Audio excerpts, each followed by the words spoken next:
പഠിക്കാൻ സൗകര്യം ഒരുക്കിത്തരണമെന്ന അപേക്ഷയുമായി കോഴിക്കോട് സ്വദേശി ഭിന്നശേഷിക്കാരനായ ആസിം സെക്രട്ടേറിയറ്റിന് മുന്നിലെത്തി.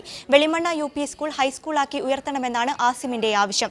വെളിമണ്ണ മുതൽ സെക്രട്ടേറിയറ്റ് വരെ സഹനയാത്ര സമരമാണ് ആസിം നടത്തിയത്. തന്റെയും നാടിന്റെയും വിദ്യാഭ്യാസത്തിനാണ് ആസിമിന്റെ സഹന സമരം. 90% വൈകല്യമുള്ള ആസിമിന് ദൂരെ പോയി പഠിക്കുകയെന്നത് അസാധ്യമാണ്. 7 വരെ പഠിച്ച വെളിമണ്ണ യു.പി. സ്കൂൾ ഹൈസ്കൂളാക്കിയാൽ പഠനം തുടരാൻ ഈ മിടുക്കന് കഴിയും. ഹൈക്കോടതി സിംഗിൾ ബെഞ്ച് അനുകൂല വിധി നൽകിയെങ്കിലും സർക്കാർ അപ്പീൽ നൽകി എതിർവിധി നേടി. ഇതോടെയാണ് ആസിമിന് സമരരംഗത്തേക്ക് ഇറങ്ങേണ്ടി വന്നത്.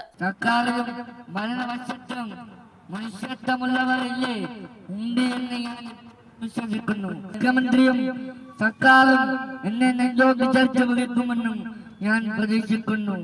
ആസിമിന്റെ വിഷയം ശ്രദ്ധയിൽപ്പെടുത്താൻ മുഖ്യമന്ത്രിക്ക് ഇന്നു തന്നെ കത്തു നൽകുമെന്ന് സഹന സമരത്തിന്റെ സമാപന സമ്മേളനം ഉദ്ഘാടനം ചെയ്ത പ്രതിപക്ഷ നേതാവ് രമേശ് ചെന്നിത്തല പറഞ്ഞു. 100% സാക്ഷരതയുള്ള, ഉയർന്ന വിദ്യാഭ്യാസ നിരക്കുള്ള, ഉയർന്ന സാക്ഷരതയുള്ള കേരളം പോലെ സംസ്ഥാനത്ത് അസീമ് ഇങ്ങനെ ഒരു പഠിക്കാൻ വേണ്ടി ഒരു യാത്ര നടത്തി എന്ന് പറയുന്നത് തന്നെ നമുക്ക് അപമാനകരമായ ഒരു കാര്യമാണ്.